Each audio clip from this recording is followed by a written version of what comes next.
Heads up, the movie we're talking about includes scenes of self-harm, child abuse, mental illness, and some possible ableism and racism.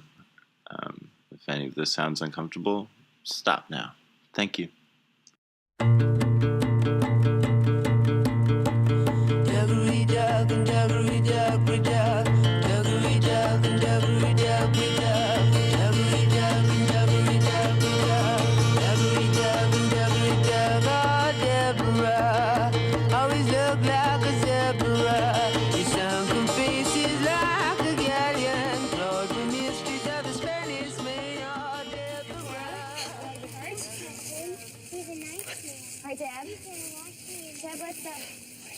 Jesus H. Christ. Down this mountain, okay? No sudden movements from anybody.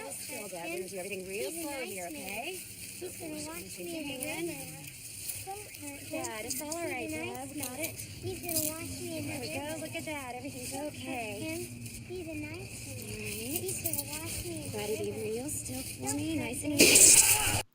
Hey everyone, welcome to episode 3 of the Conquest of Popcorn. Your hosts, once again, Barto and Pinko. Hello, Pinko. Hello, Barto.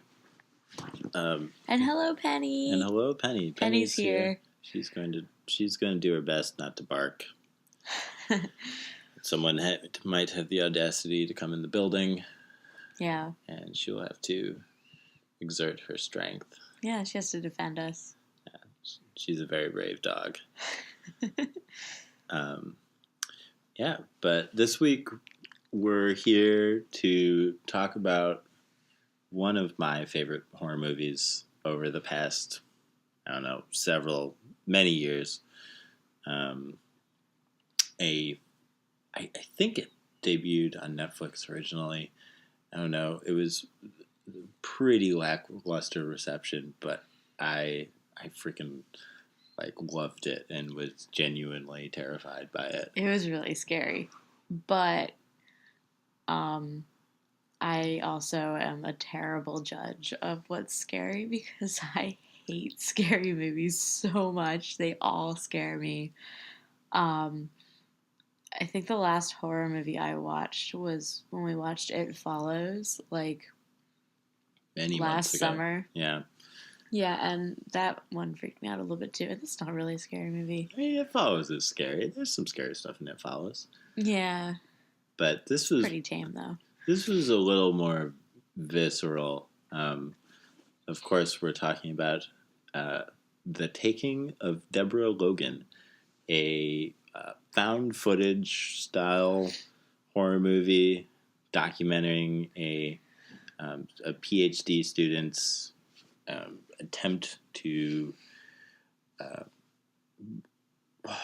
She's studying a woman who has Alzheimer's. I think she's tracking the disease, the course of it, and she's also trying to prove that the caretakers of people with Alzheimer's also suffer health effects, especially physical health effects from the stress of watching a loved one suffer in such a way and all of the labor that goes into taking care of somebody. Which was something that they brought up real hard initially and never really followed back on. And it seemed like that could be a poignant part of this plot, but it wasn't really. They do interview the daughter a lot. Yeah. And I do think that's an interesting thing to discuss. Last year, my grandfather died from Alzheimer's. Was it last year or the year before? It would have been. It was Christmas. Two years. Christmases Yeah, ago. He died on Christmas Eve, and it was very difficult for my grandmother, especially very hard on her, and the stress that it caused my family was really substantial. So it would be interesting, I think, to see somebody do a study into that and find a way to mitigate the effects of it. I mean, obviously, the way that you would mitigate the effects of stress on a caretaker is to provide better support Yeah. in the caretaking, which is anathema to the way our medical system is set up. Bingo. Yeah, for the record, my grandpa is also going through something very similar to this. I'm less involved in that. I'm not a super big family man, which is probably bad. But Well, everybody's different. but yeah, I mean the opening of this film, we meet Deborah Logan, who is played by Jill Larson, who's I think mostly a soap opera star, but she acts the hell out of this she's movie. terrifying throughout this movie. She's terrifying. She moves between being an incredibly sympathetic character and being absolutely terrifying. I found her sympathetic even when she was terrifying, which is what made her so terrifying. It's like watching this happen to your own grandmother. Yeah. You meet her daughter, Sarah, who also just like fucking rules. Yeah, she's a great character. I really enjoyed her. And the camera crew, who's and the bunch of whiny little narrator. babies. Yeah, there's the camera crew, and then there's the narrator, whose name is Mia. But yeah, the basic premise is that they're letting them in their house because they're financially destitute because of treating this disease, and this PhD kid comes with money in order, to let them do this filming, and so they're, trading the basic homeliness of their house for the ability to keep it. Yeah, they're threatened with having to sell their house. Yeah. Which, I mean, I'm not someone who knows very much about how elderly care works and things like that, but it does seem like Sarah needs some help here. Yeah, I think she's resistant to putting her mother in some sort of a home. Which is fair. Yeah, it's fair, although usually when somebody gets to that point, you would, because she's at a point where she needs round-the-clock care. Mm-hmm. And if you can't afford to hire a nurse to do that, we came very close to having to do that with my grandfather, just because the primary caregiver was my grandmother, who is also not young, and luckily, maybe not luckily, this is a weird thing to say, his disease progressed really quickly, mm-hmm. I think, toward the end, so he ended up in hospice care right before he was dying, or as he was dying, and basically went right from home care to hospice care. Mm-hmm. He was never was never put in a home. Mm-hmm. So, but the beginning of this movie, it plays out basically like how a documentary on Alzheimer's would start. And again, Jill Larson as Deborah acts the hell out of this. In this, especially this sort of initial couple sequences where they're explaining what Alzheimer's is, and sort of talking about her experiences forgetting herself. I guess I would have, a senior moment. Sure, I'd put the toast in and it would pop up, and I'd push it back down again, or something toasted twice. Big deal. On several occasions, she left the stove. Right. And they go into a lot of detail about her life prior to this, who she is, which I think is sort of an important point, especially the name is The Taking of Deborah Logan, and I think they're playing on they're playing on the sense a lot of people have that this disease is taking their life from them and their loved one from them. But it becomes a double entendre. Yes, because she's also being taken by something more malevolent than just a disease. Yeah, this is also a possession film. Yes. And this is a found footage movie, which is sort of like a lauded film genre at this point. Lauded? Yeah. I think people really hate it now. Oh, wait, is that? Oh, shit, I meant the opposite.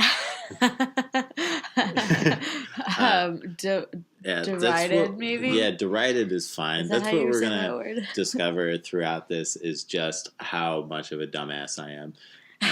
That's what, Penny also really hates found footage films. That's why she's growling. yeah. But I love found footage horror movies. Like, most of them are trash, just like most horror movies are trash, just like most movies are trash. But they're the only ones, with a very few exceptions, that like scare me, like make me really afraid. And it's something about, it's sort of the inversion of I don't know if you saw the first Halloween movie ever, or there are a lot of movies that came out in the like mid 80s where we had a first person view from the killer. Mm-hmm. That was like a big thing, but this sort of is inverted that of this, like, you are this disoriented person most of the time.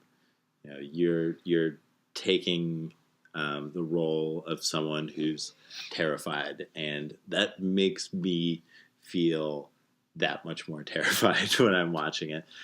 Also, the way they almost are all really cheap looking, and when you have like this cheap looking footage, it's really easy to like make gimmicky stuff look better. Like gimmicky scares and stuff look better in the context of like crappy jolty footage and stuff like that. They do give me the sense that this like could have actually happened. Right. Like any other scary movie, there's the production values and stuff to make it, you are watching a movie. But in this case, I don't know. I could have found this on somebody's iPhone or something. Right. I mean, I know you didn't really like this when you watched it, but like Blair Witch Project, one of my favorite movies of all time. I love that movie. You might have fallen asleep, but I think you were like not super into it. Yeah, I wasn't super afraid of it. Yeah, I like that movie. Everybody is very upset in that movie, yeah, but I never see anything. Like, people cry a lot, but I never see anything that really makes me feel like something actually is going to hurt anybody. As far as I can tell, it's just like some people deluding themselves in the woods, like I have done to myself before. Right, which is kind of cool. I don't know. That's what I like about it, at least. But okay, so it's a found footage flick and a possession flick, which is another thing that's like way played out. But I think they did some things a little bit different. The main one being that most possession flicks, like The Exorcist, The Exorcism of Emily Rose, The Last Exorcism, Paranormal Activity, are all like young women. Mm-hmm. Like, youth plays like a big part in all of those things. I think there's also a sort of sense that, well, I haven't really like seen a lot of these movies, but I always get the feeling, especially because it's young women. Have you seen The Exorcist? No. Oh my god. Also one of the best movies ever. Yeah, again, I don't watch a lot of horror movies. So, correct me if I'm wrong, but a lot of the logic there is that these young women have done something sinful to invite in, or is it just the sometimes it's just that like there's. Is it just that a young woman makes a good victim because they seem so pure? I think that's it. So a terrible evil. Well, and there's an innocence that they don't know what to keep out, So the juxtaposition of a terrible, disgusting evil with a very pure, innocent woman. Right. Is always what these movies are. Almost always. In this movie, Deborah was not necessarily a pure, innocent woman. No, she. I mean, again, she's like this old lady. She's super old, and she's like tough as nails. Yeah. She hasn't done something sinful, but she's done something, which with noble intentions, but something that was. Bad, I guess. I don't know. Sure. Something that weighed on her. Yeah, something that weighed on her. which we will get to, but I don't want to spoil anything quite yet. Yeah. But yeah, I don't know. The other thing that is different about this movie, I think it remains, and we've sort of just talked about this off and on since we watched it, but I feel like it remains relatively like respectful of the disease it's looking at. I don't know. Yeah. I think that in some ways this film was playing on the revulsion a lot of people feel toward disability, especially mental illness and old age. I think that was a big part of it. Okay.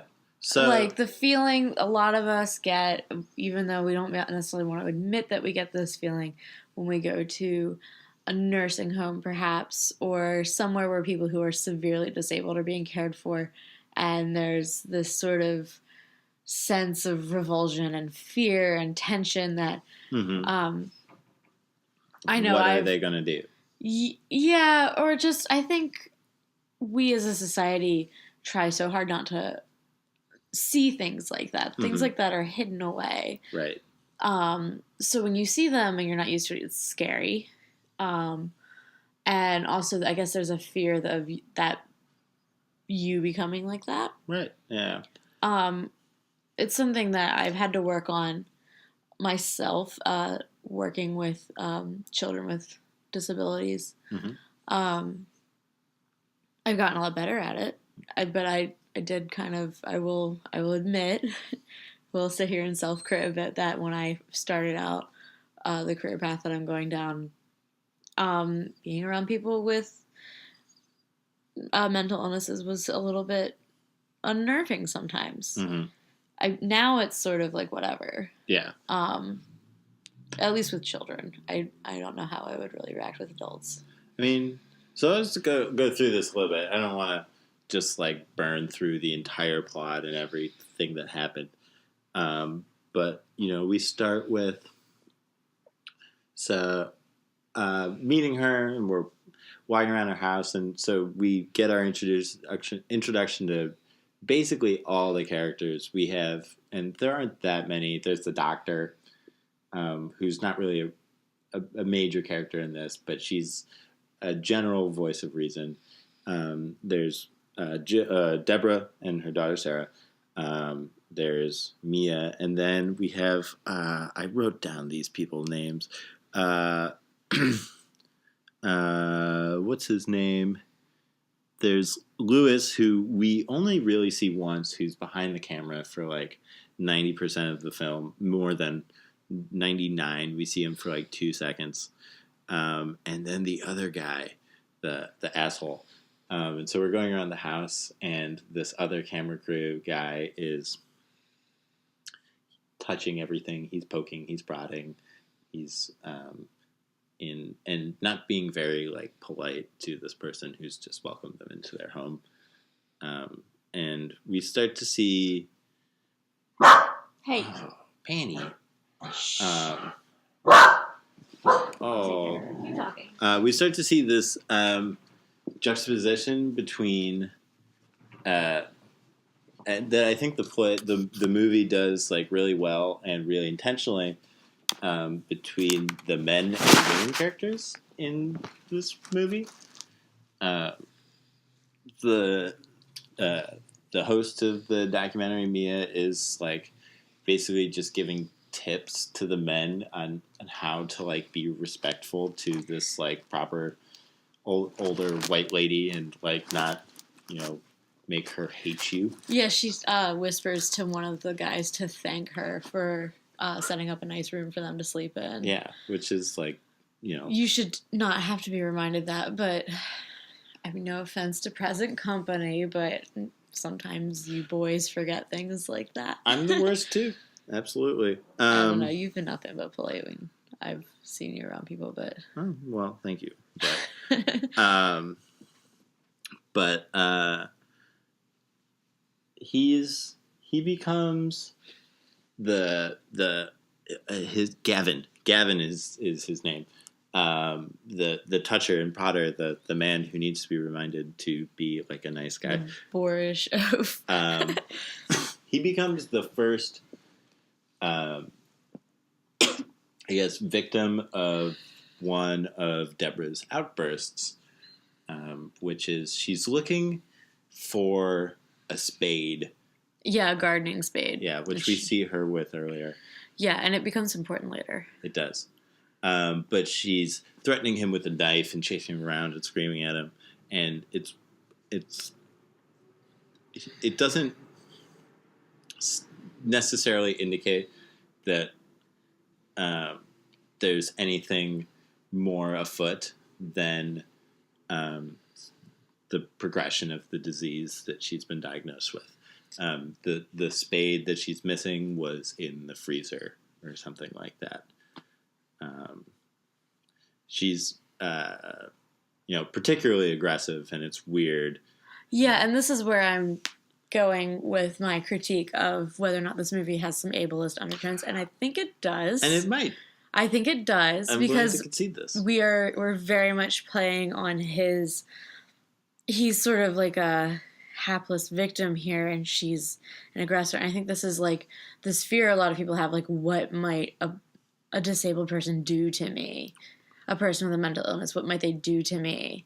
Mm-hmm. And you also get a lot of her sort of like creeping around the house at night, lurking in corners, showing up suddenly. Which is, it's scary. It well is. done. It's very scary. And she is sort of a formidable villain throughout. Villain's maybe the wrong word. Yeah, she's not a villain. She's a bit of she's an antagonist. Yeah. Also a bit of a protagonist. But in any case, we're very much playing on the revulsion and fear of the other, in this case, the other being the mentally ill.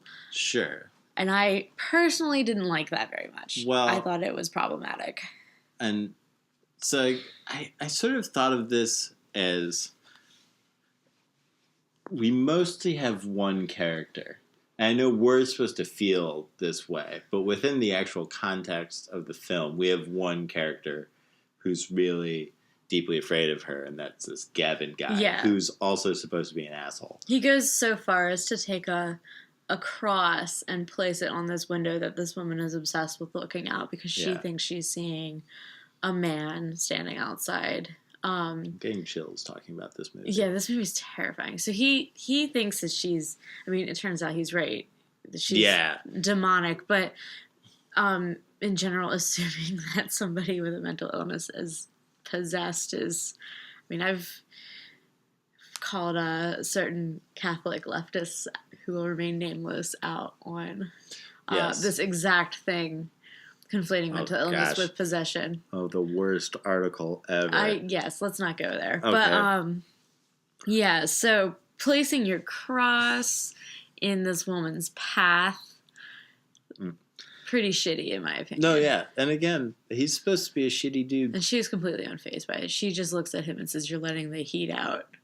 Yeah. Because the window's open. Yeah, she opened the window with her mind, though. You know, he is right, but he's also like a cowardly dipshit through this whole movie when everyone else is basically fighting for this lady.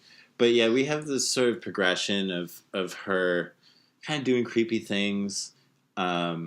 She hurts herself a lot. And hurting herself. And sort of... we're not really sure if it's like her like reckoning with her disease in some way or something like that, but she also is like does this. They set up. They're very intrusive. They set up all these cameras in her home.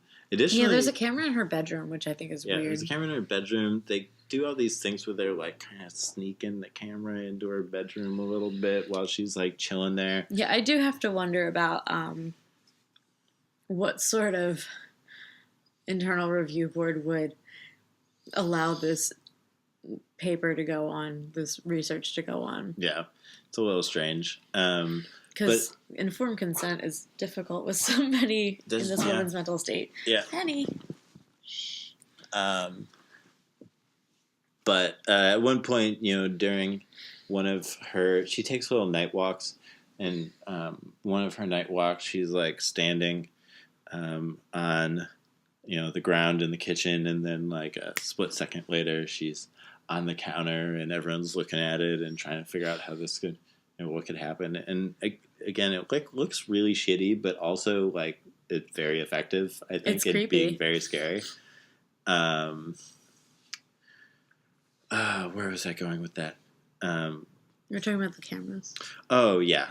But yeah, we're going through all these sort of these creepy things, and the disease. The doctors say the disease is progressing much faster, than we thought, and that's why all these weird things are happening. And all the while, we have her daughter Sarah. We're learning about her.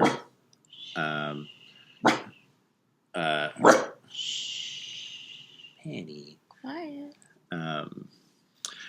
Learning Sarah's got a partner somewhere who she's not really seeing anymore, and keeps telling she'll be home soon, but doesn't really have the heart to tell her that she's just basically staying with her ma indefinitely. We're learning that Sarah likes to drink her problems away. Mm-hmm. Yeah, Sarah's a very deeply unhappy person. I think especially around her mother. It seems like they don't have the best relationship. She eventually reveals her mother caught her kissing a girl when she was 10 and sent her to boarding school. Mm-hmm. It is later revealed, I think her mother had other reasons for sending her to boarding school. It wasn't homophobia so much as a safety thing. Yeah, she's trying to protect her daughter from a scary person in town. Our main antagonist. Yes, our bad guy. But Sarah and her mom have a decent.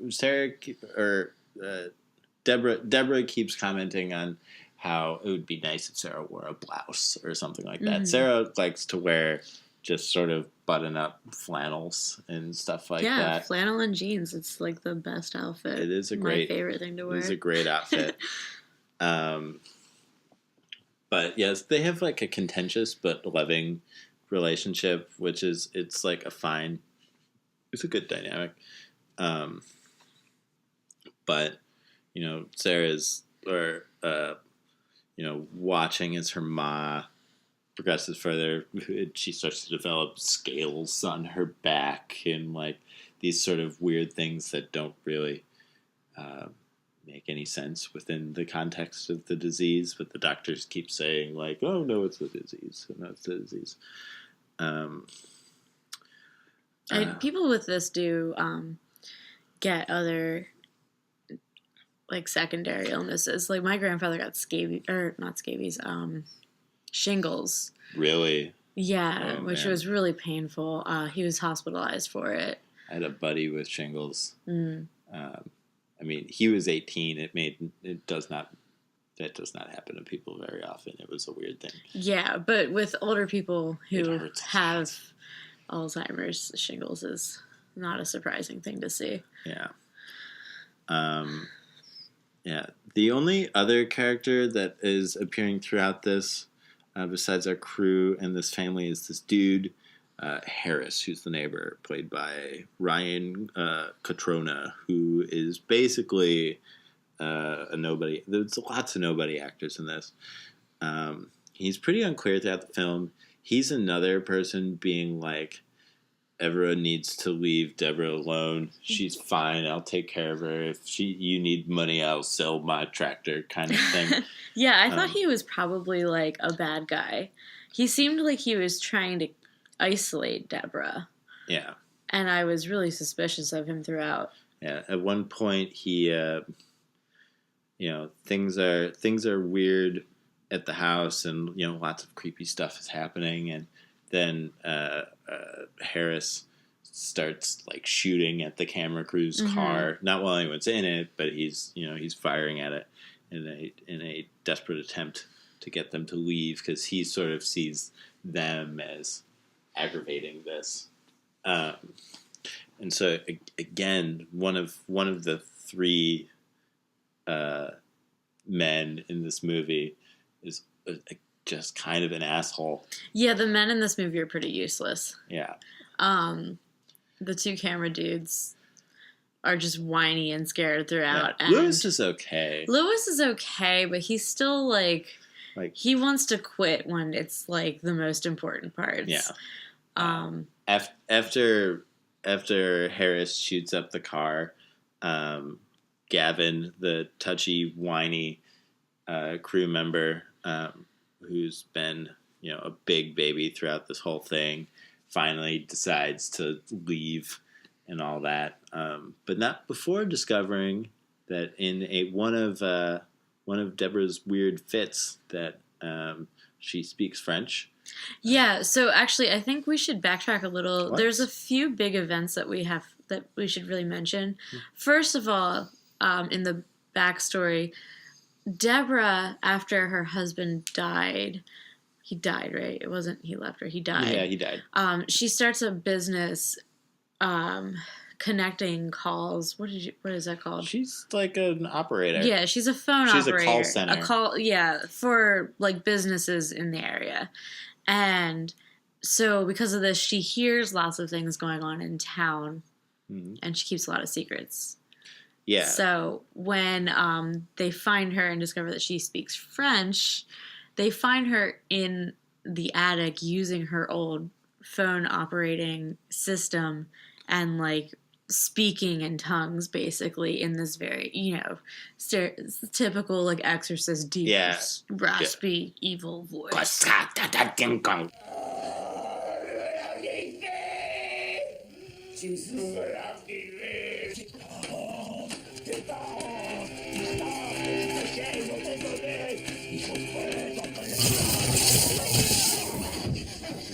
Like one of those things. Yeah. Terrible. Yeah. Only in French. And she's saying, did you write down what she was saying? I did, but I can't find the charger for that computer where I wrote all my notes. It's something to the effect of like, I will wash you in the river. The river will be red with your blood. Something about snakes. And something about the fifth. Oh, you will be my fifth. You will be my fifth. And something about snakes. And so they also, she's trying to like call this very specific, she's trying to make this connection on her phone board. And they're like, whose number? It's like 371 or something like, or 271. And they go through all her records and she has like super diligent records, but like this one is missing. So they take a rubbing with charcoal. Yeah, to discover it's this pediatrician. His name is... I don't remember what his name is. Oh, it was... something French. No, I'm gonna look this up. I can't believe we didn't write it down. We did write it down. It's just... I just am not a very organized person. And so there are so many chargers in the world now. I don't know how. There's so many different kinds of chargers. It's I'm so close to finding it. It's something does something. It is does something. It is French as fuck. But sorry. Desjardins. Henry Desjardins. Which actually, sounds like NOLA French. Well, isn't that where they are? Somewhere they're in Virginia. Virginia. Yeah. Right. It'd be creepier if they were in NOLA. It would be. I mean, everything is creepier in NOLA. I say that as if I've ever been there, and I haven't. It's a cool place. I would love to visit. We're going to go to NOLA one day. We'll do a Conquest of Popcorn live from NOLA, and it's going to be fascinating. Just going to steal all of Street Fight's moves. Yeah, absolutely. Hear that, Brett and Brian? We're coming for you. Yeah, we're coming for you. I don't think Street they listen Fight to this boys. podcast. Not yet. Yeah, but he's this pediatrician that's been basically killing and cannibalizing children and doing young girls, things, young girls He specifically. killed 4. Yeah, and doing things with snakes, with snake venom. He had an obsession with snakes and with a particular ritual from a Native American tribe that is real called the Monacan, but all of the stuff that they describe is complete racist bullshit that isn't true. Yeah, they talk about this like blood ritual to make you. It will make immortal. somebody immortal if you you have to sacrifice 5 girls who have just come upon their first period. Oh, okay. So the first blood. Is that a thing? Yeah, it's a thing that lots of people are very obsessed with in a lot of cultures. I don't know. Whoa. I mean, besides patriarchal disgustingness. Well, that's the blood in the river is like part of. That's what they're referring to as menstrual blood. But that's actually not the case with this particular culture. No, they don't have any human sacrifice rituals. The Monacan were a real tribe, or maybe they might still be. A real tribe in Virginia, one recognized by the Commonwealth of Virginia, but not the federal government. They don't have any sort of blood ritual, and they also don't seem to give a shit about snakes at all. And the movie just did the thing where you just blame another culture. Well, we have to have something exotic. Right. That this man is going to be obsessed with. We couldn't pull it from French culture or American culture, white culture, anywhere. Of course, it had to be some exotic. There were some Jacobins who were like, if we decapitate, 5 royalty, we will be immortal at the end of it, and they could have just. Hey, really? No. They could have said that though. Yeah, it would have been. It would have been equally. There were people in European history who were just obsessed with blood, like Elizabeth Bathory. Yeah. For example, there was a really horrifying woman in, I think, New Orleans, who I actually don't even. It's very terrible. She did a lot of really horrible things to slaves. Oh yeah. Oh, I've been outside her house. Yeah. Yeah. There's been plenty of white people who have done some very horrific things, if more white people really, than any of these other groups we like to blame. And then there's another group.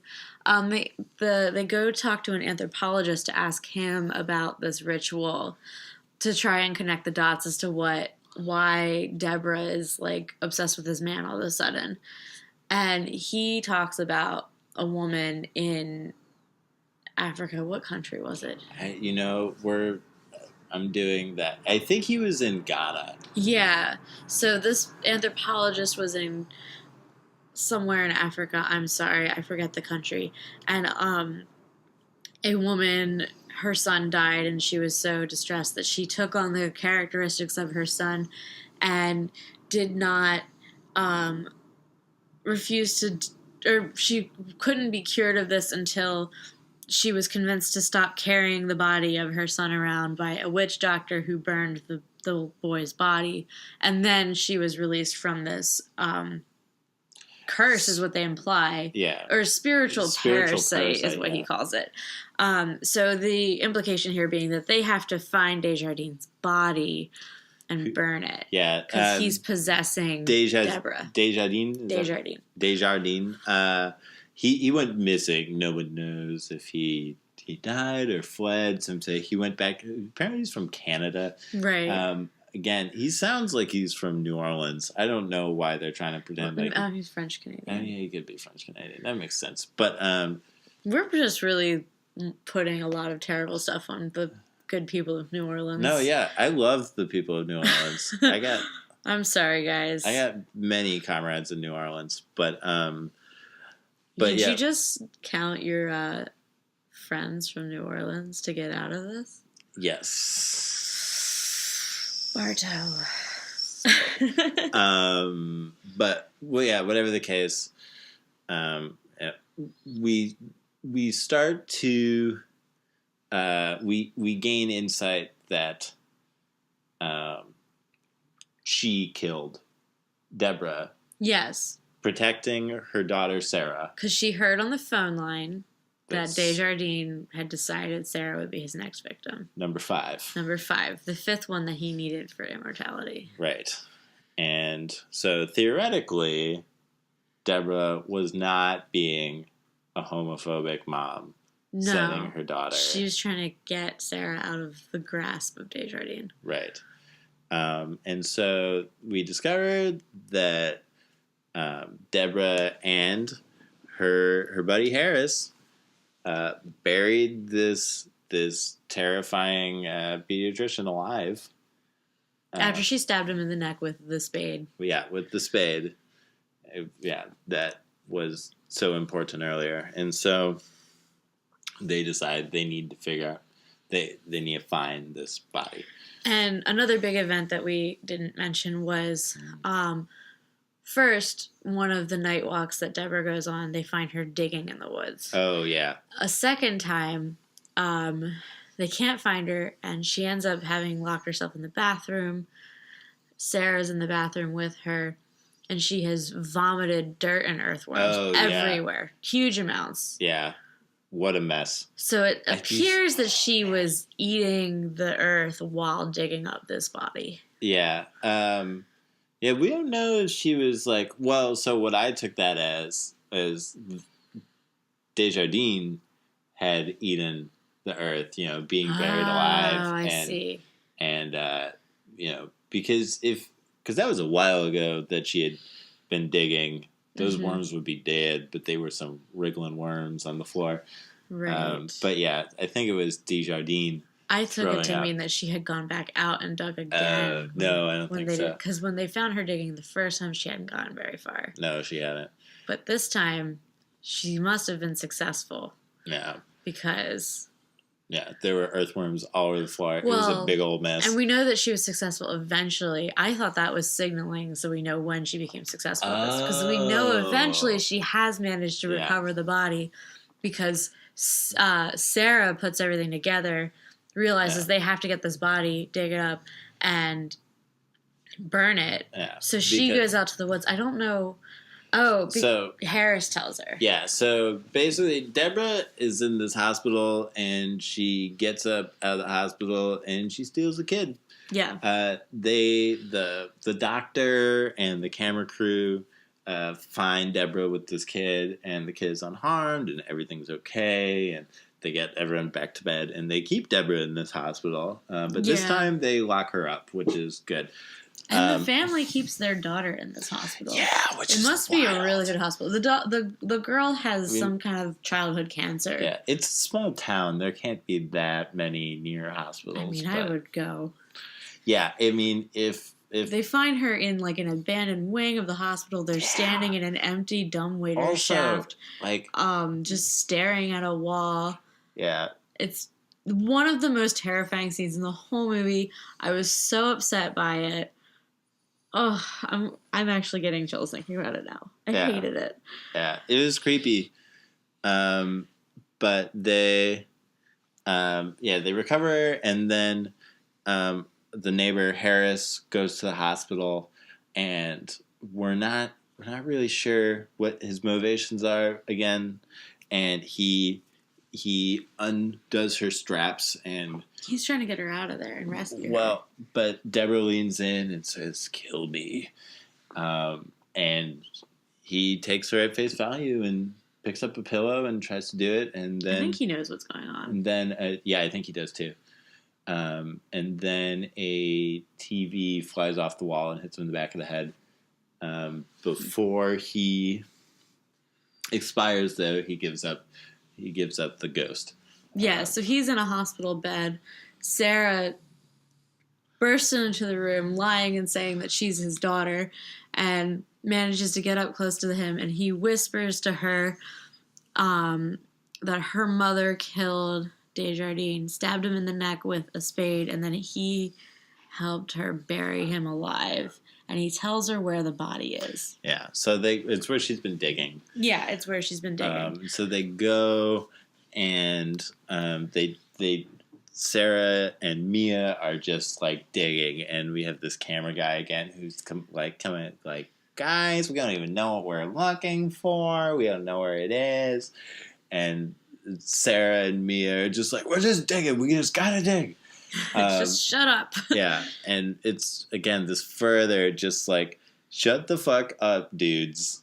Yeah, the part women of are this taking movie. charge here. They dig and they dig and they dig, and then they find The spade The spade. at the bottom of the thing, which lets us know the body is gone. Yeah. So they go back to the house.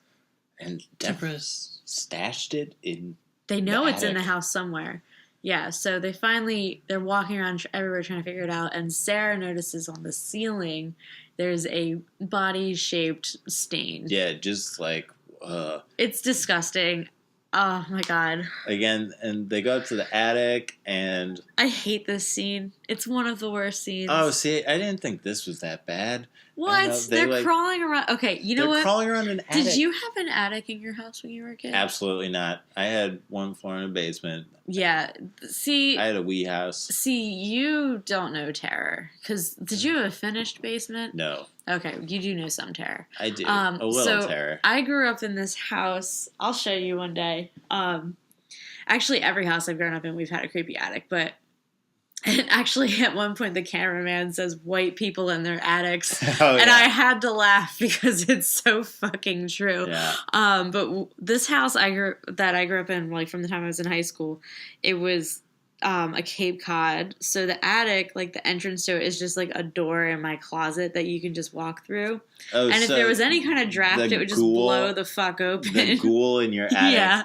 The first thing they're gonna see when they leave your attic is you. Yeah, every I single actually time. had to like obsessively keep my closet doors closed and keep like a box in front of that door to keep because I the was ghouls just so creeped out by. I mean, it was ridiculous. I was a teenager. I don't know. But there's just this little part of me that needed to protect myself. But like inside that attic, like it looks a lot like theirs. There's just a bunch of stuff jumbled around, and Goblins, creeps, you and can see ghouls. there's like the beams in the ceiling, and then just like some plywood Mhm. and some insulation. insulation. stuff And like I have accidentally stepped off of a beam and onto the plywood and ended up with my feet dangling in the that. garage. Oh, That was awful. That sounds so embarrassing. And this was when I was a teen, and I was much smaller than I am now. It was not just, a comical No, yeah, I mean, thing. I get It this. was just a really shitty old house. Yeah, I get this. But yeah, they go up there and there's a body there, and again, like Louis the cameraman is like, whatever, You Penny. should see this dog, guys. She's laying on her side with her ears up, just grumbling away. Yeah, she's a grouchy dog. But yeah, Louis is like, ew, I don't want to touch the body. Yeah, And- well, it's a fucking dead body, and it probably smells horrible. yeah, it Everybody's. probably I is. actually mean, started gagging thinking about how bad it would smell. See, I don't visualize smells like that when I'm watching movies. You ever so smelled much. like A dead body? No. I've never smelled a dead human body. Dead things? Yeah. But, like, yeah, death Dead smells running. bad. I have been very close to. What are you going to tell me? I've told you this. So when I was in college, I was studying archaeology, and I later decided to abandon this field for a variety of reasons. One of which Not being, I feel like it's a little colonialist. Yep. But in my defense, the site I was working on was completely run by local people. I was paying them for the privilege of helping them on their project, actually. Normal thing to do. Yeah, it was a field school run in Peru by a local Peruvian professor. And there was a lot of excavation of graves. The site was being looted frequently, so they were trying to preserve the burial sites and reassemble them a lot. So there had been looters that had come in and they would dig up these graves, and the people in that region at that time period buried people in sort of like in a fetal position, wrapped up in cloth in these bundles, and they turned into mummies because of the dry climate. Mm-hmm. And these looters would take the bundle and just shake it Oh my god. and just scatter bones everywhere. What a stinky mess. Well, it I didn't imagine- smell. It's oh, like no? 500 years old, and it's I just completely imagine mummified. once you like ripped open that cloth, it was just like It smelled really musty. okay. But it didn't smell like flesh or anything. No, But they would sure. just do that and then pick through and find anything valuable and leave. So we were trying to reassemble a lot of these, and then like rescue a few from that fate. But I didn't actually excavate any of the graves, but I was sleeping in the house where a lot of the bodies were being kept. I wasn't actually mess. did not. No, it didn't smell. They were 500 years old. There's no flesh left on them. No, I mean, I just again, anything that's 500 years old that's like been away from air. I mean, it just seems It really like didn't it's smell got- like anything. Oh, okay, well, A little bit like kind of musty old blankets, a little bit, but okay. fair enough. Anyway, that's my. Actually, can I tell you one more creepy story about it? Yes, It's actually please. really funny. So the house we were staying in was owned by a friend of our professor. His name was Sergio. He was really cool. And he ran a surfing school. And this house, he rented out rooms as like a hostel. And apparently one day, one of his friends who had just gotten married, they came to stay there. He and his new wife for their honeymoon. And at the same time, the archaeology school, I wasn't there for this. The archaeology school was using this house, and they were in an empty room laying out a skeleton to like reassemble it. And Sergio didn't know they were using that room, and he sent the young man and his new wife up to that room, and they come back down, white as sheets, looking horrified. I'm like, "Are you playing some horrible joke on us?" And it's because there's a full skeleton There's laid out a- on the bed. There's a spooky skeleton in the honeymoon suite. Like a real human skeleton. All of the skeletons in this place had hair still attached to the Doot. skulls because there's still flesh on them. Whoa, that's And they all had wild. this like long, thick black hair. Oh, see, that would be truly terrifying. It to was me. cool. This goes from like being like, I mean, I don't know. I've never been in the presence of a skeleton that wasn't articulated and things like that, and a demonstration of how the human body works. And I feel like if I just saw one, I'd be like, oh, it's Mr. Bones, dude, it's a spooky skeleton. No, they don't. They're really But- obviously like human remains when you look at them. But yeah, especially you get some hair on there. Yeah, and the all- hair actually freaked me out a little bit at first. Yeah. I got really used to it after like 4 weeks of digging. Did you brush any dead guy's hair? No. Okay, that's I fine. was mostly focusing on different artifacts besides the bodies. Right. So I didn't no have hair the brushing. qualifications to be working on. Is anyone brushing their hair? No. I don't know. I'm just No, it's they were just- treating them with respect because they're human people. know. We actually got You like brush your dog's hair because you respect her. okay. I meant like they weren't like I thought you meant like playing with their hair. or Oh something, no, like I don't a know. slumber Like party or it's just something. like it's been a while, and No, Okay. they were trying to not mess anything up. that's good. What? Oh yeah. Anyways, they find this body In the attic. in the attic, Ugh. and yeah, we have our squeamish camera guy about it again, and the girls are just like, just let me out I'm of it, sitting man." in the corner crying with the cameraman. Yeah. They bring it downstairs and they're like, we have to burn it. And he's like, here? And they're like, yes, here.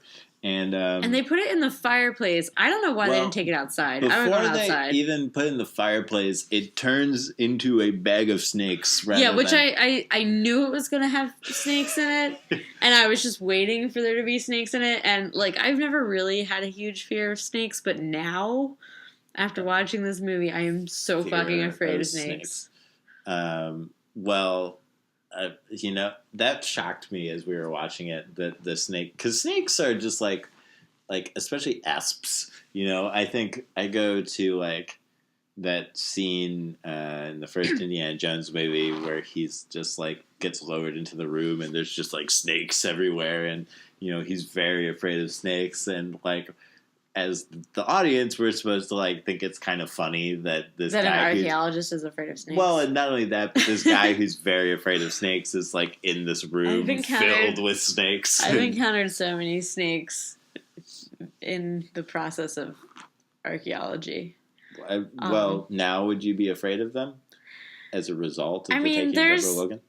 No, I mean, you always get that little shock when you see one, and it's just a natural reaction to make you back away and not step on it. I think they're cool, usually. Yeah. I think they feel cool when you touch them. Mm-hmm. There are a lot of copperheads in Maryland, where I went to school, so I didn't really mess with them Those too are much. bad snakes? Yeah, they're poisonous. Yeah. Yeah. But other than that, it's like black snakes, and their only defense is they smell bad. Oh. I don't know. And the one snake I ever held, I took home a snake. My 5th grade science class's snakes. I took it home over like a winter break once, and I picked it up and immediately recoiled and pooped on me, and so I put it back down, and I just said, okay, I'll just feed you. That was my experience with snakes, which is very small. I don't know. We don't have a lot of snakes in Chicago. Yeah, I can't imagine you do. Yeah, it's not a very snake-friendly environment. Kind of grew up in the woods. There's a lot of snakes. Sounds nice. It is pretty cool. Yeah, whatever the kids did, try to burn the body, and in the fireplace for some fucking just reason. Like explodes, and and a bunch of like screaming happens and running around, and there's clearly some presence in the house, but we don't really know what it is. But they, I think, escape with this body. It like throws them out of the house. Yeah. So Sarah goes back into the house and gets the body. Yeah, because she's bad as hell. Well, and because she gets a call that her mother has disappeared with the little girl from the hospital. Right. And she knows Desjardins is forcing her mother to take this girl to the mine where he was performing this terrifying abandoned mine where he's performing these rituals. Yeah. And this little girl, her life is in imminent danger. Right. So she needs to get the body so that she can destroy it, free her mother from this curse, and save the little girl. Right. And so we see this security camera footage of Deborah like walking up to a security guard with this girl and like biting him on the neck. And then he has an anaphylactic reaction to the snake venom in her teeth. So everyone's like, what is this anaphylactic reaction? Yeah, she's apparently also part snake now. Yeah, so all sort of realism that we're sort of looked at and like weird, just little creepy things have just like gone from like a 6 to like a 10 of. Yeah, we're like on an 11 now, really. Yeah. No, wait, the 11 happens. The 11 happens in the mines. So oh my god, I'm so creeped out just thinking about it. We have Mia and Sarah and Lewis and this lady cop and a dude cop. And the lady cop is like the sheriff. We've sort of had a couple encounters with her. And it kind of seems like her and Sarah have kind of a thing going on. Yeah, they got a little thing. Which happens. Good for Sarah. Lady cop is hot. I don't endorse dating cops. Yeah, but small town, you know. Small town cops are some of the worst ones. No, I more mean that, like, I can't imagine that there's, like, a huge queer community in this town. Yeah, you really don't have a lot of options. Yeah. Although she's got a lady back home. She does have a lady back home.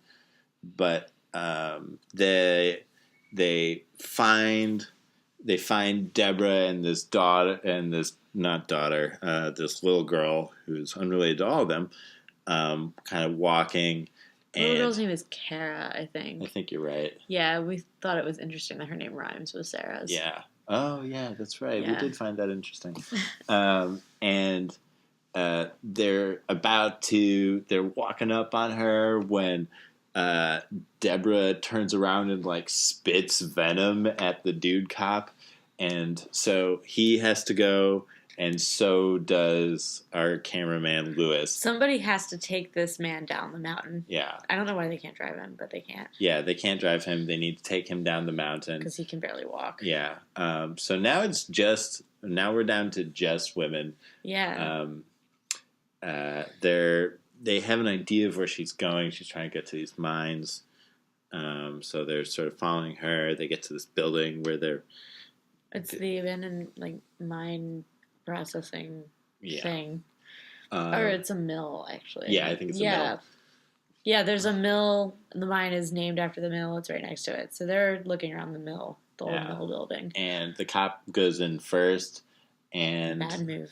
Yeah, bad move. And, you know, damn it, we get a dead cop in this movie. Yeah, there's a dead cop in this movie. We have a feminist horror film with a dead cop in it, which is kind of neat. Yeah, too bad about the ableism and racism. Yeah, there's, you know, other things that are bad, but there are dead cops. And so Sarah, it's up to Sarah and Mia now. Mia, who's holding the camera at this point, and very afraid, but Sarah is, again, her acting is really good. She's both like, she's really tough and focused and like not afraid. But it's believable. Yeah, she like her whole character leads to this point where you're like, oh, it just totally makes sense that she just like gung ho about this whole thing. Yeah, well, there's because she people, loves her ma and she, you know, wants to fix this. There's some people who, in tough situations, their response is to just sort of take charge, and that's what she seems like. She doesn't seem like a hero. She just seems like this is how she responds to stress. Yep. That and drinking. Yeah. But yeah, we do this whole, you know, going through these sort of tight mind spaces between tight rocks, and it gets awful. real claustrophobic, and the lighting is bad. They're using a night vision camera most of this. Well, there's a lot of flashlight, and then they switch to night vision. Yeah, the light on the camera keeps going off, and they fall into this, like, one of the things I don't like about found footage movies is because all of them fall into the tropes of, like, oh, the light's not working quite right now, and, like, we have, you know, just flashes footage of horror keep coming in every and out. now and then you get a flash of something terrible and horrifying. And I've never really, like, I've not used cameras a ton or anything like that, but I've never, like, had to been like, what's going on with this camera? It won't stay on, you know? It's just, like, flickering, you know? I've never seen that happen, but it happens in every single found footage movie ever. But whatever. It's very... it's scary. It's scary. And we're going along, and we finally get to this room, and... Well, first we get to a tiny little, like, shaft that... is full of snakes, of course. Yeah, snakes everywhere. Of course it is. And they have to climb in this tiny little tight shaft into like a chamber. Yeah. It's awful. And Deborah is there with this little girl, and there's like some amount of chanting, and the little girl is saying, "Don't hurt him. He's a nice man. Yeah. He's going to bathe me in the river." Man, over and over. It's so scary. Yeah. And we, you know, they turn the light off, and I think Mia is trying to guide Sarah. Mia's looking through the night vision. Yeah, and Sarah has a syringe full of sedative that she's going to stick which seems Deborah with. Woefully at some point, though, Sarah gets out a gun. Yeah. Well, she gets away. Deborah gets away from this syringe.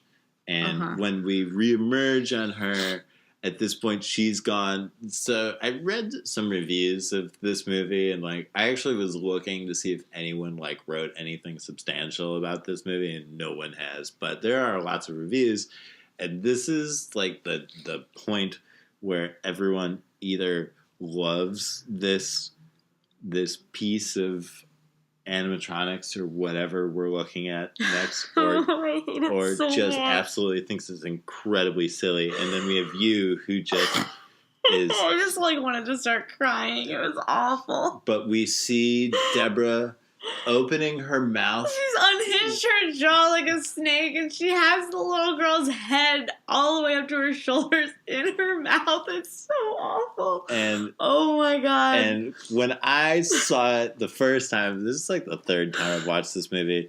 Hi, Penny. Penny's coming over here to comfort me. to comfort Pinko. because She's so concerned about me. Oh, it's very cute. It's okay, Penny. It's over now. I'm just being extra. Don't worry.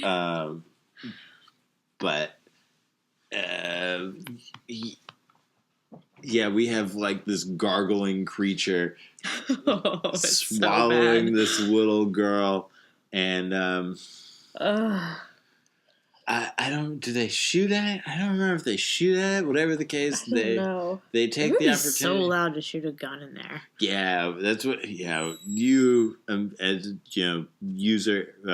former user of firearm. I had Whatever. an ex who was really into guns, What? and I've gone shooting with him, and there was one time, actually a couple times, that I didn't have my earplugs in as much as I should have, at like an outdoor shooting range, and walked away with like diminished hearing and awful buzzing in my ears. As soon as they pulled out a gun in this mine shaft, Pinko was just like immediately switched to the logistics of No. how much this would it's suck. a pet peeve in movies because there's always like people just like shooting guns like it ain't no thing, and I always want.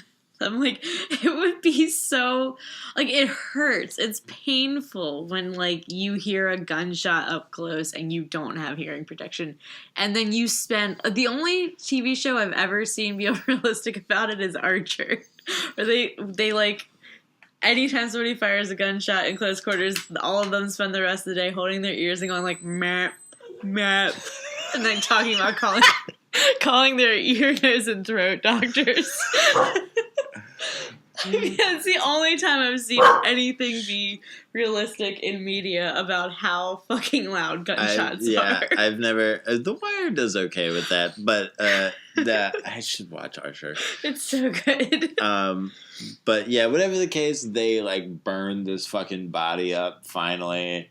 Oh yeah, so she gets the body. By the way, they've been carrying a sack full of just like rotting human flesh around this through whole a time. mine shaft, and why the asps decided to turn back into human flesh is beyond me. I don't know. It looked like when the asps left Why do you keep the calling them bed. asps? Because that's what they called them. Oh yeah, they did. And I that- guess yeah. it's just like venomous snakes. Or And I something. just think it's a funny word. And again, I go to like Indiana Jones's buddy making some like comment about asps in Indiana Jones, and it just like cracks me up when I think about the line. And so yeah, anyways, the snakes. So Sarah gets ready to burn this body, and the other lady, Mia, is like, why would it work now? We tried this already. And Sarah's like, but we didn't try it here. Yeah, I guess his mind true, is, well, like, it's ritually important. Yeah. So and they the do body that. burns up. It does in, like, glorious flames. Yeah. And yeah, cleansing by fire works. Yeah. And we have an unharmed little girl. Yeah, I mean, I hate to think of the, like, trauma that she's gone through. Yeah. I mean, yeah. Yeah. And then we have a Deborah who's a bit of a mess now. Yeah, kind of a mess. But she is Deborah again. Yeah, and as much as she can still be Deborah. And seemingly pretty remorseful about everything that's happened. I think just also very scared. Yeah, because she's in the middle of mine. Yeah, and all this horrible stuff just happened. Yeah, there's a big fire, and and she does still have Alzheimer's. Yeah. Like, she still is, like, not fully, like... Her cognitive abilities are not what they once were. Yeah, so it's, all of this must be just terrible for her. Yeah. We have, reconciliation of some kind. Sarah and Deborah hugging and things. Holding each other. She's not going to be fit to stand trial for the murder of a police so officer. the next scene is a news thing. Mm-hmm. So they've found the girl unharmed. They say, what else? They talk about the police officer dying. Yeah. There's footage of Deborah being wheeled in a wheelchair. Yeah. She's not looking very well. No, her condition has continued to deteriorate. And this woman's acting and the makeup they put on her and like everything is so good. Yeah, they actually make her look like a real sick person. A lot of movies, people look a little, sort of just done up. Yeah, like it's a little overdone. She actually looks like a real sick person. Yeah. Then we get to the little girl. Year later, she's all her hair's grown back. She's a very pretty little girl. Back. Yeah, she's her celebrating her birthday. Has gone into remission. Yeah, she's cancer free. Yeah, she's celebrating her birthday. There's the news guy there to do a little fluff piece about local girl survived this ordeal. Her cancer is gone. Everything's she's good. 5 now or whatever. She's blowing out her birthday candles, and he asks her what she wished for. Or no, he asks her what she's going to be when she grows up. That's it. She says, I don't know. Right? And then she says it's a secret. Yeah. And it's like nothing's really, it's seems weird. Like, and then she looks into the camera with this menacing smile. Yeah, and this smile that we've been, I mean, this whole movie, Deborah's been giving this like sort of like smile to the camera, and again, you're not really sure where it's coming from, but now we know this smile is from the mad, evil pediatrician who Desjardins has taken possession of this little girl. Yeah, and so the mythos doesn't make sense at all because the body is burned. Yeah, it doesn't make sense, and also I don't get how he has retained immortality when he never completed. Yeah, it the seems ritual. like he doesn't need to complete the ritual. He's possessing the girl instead of just killing her. It doesn't make any sense, but it is very terrifying. Yeah, it's spooky. Yeah, and we make a movie out of all that. I'm trying to decide if there's anything else I really need to get across about this movie, except that it was like absolutely. I have an ex who was one of those people who watched like every single horror movie that came out. She watched like all the really, really bad ones, like everyone that came across like whatever streaming service we had, she would just watch. And so the last time I don't remember the last time I watched a horror movie with someone who was like really, really afraid of a horror movie. And so that it was like a really unique experience. And we'll definitely, I'd like to think we're going to come to a horror movie again. There are definitely a few others that I would Barto like. just wants to torture me. No, but I'm going to really think strategically. I mean, we stayed within the bounds that I've always set for horror movies, which pretty much I just can't deal with like horrible animal abuse or sexual violence. Yeah, and so or like terrible child. I guess there's a little child abuse in this. Yeah, but it's not super vicious. Yeah, but this movie really scared the shit out of me. Yeah, and it scared me too. It's a scary movie. Yeah. Like it's really, I mean, and which is what I want in a horror movie most of the time, or to be really beautiful. And this one was not really beautiful, but it was really scary. Yeah, and it would have been really, I think I would give it like a 10 if it weren't for the unfortunate, just unnecessary shoehorning in of racist stereotypes about Native Americans. Also, I'm still on the fence about whether or not this movie's ableist. Yeah. I still think that we are playing on societal, like, taught, learned fear of disabled people. And I think that's definitely part of why we're supposed to be afraid, and that's where like the screenwriter is coming from to a certain extent. But I also think it is very much about the fear of like someone you love being like them, at the essence of them being taken by this disease, and how actually scary that is to see. I mean, there is, I will say, a difference between a lifelong disability where that's sort of part of your life, part of your identity.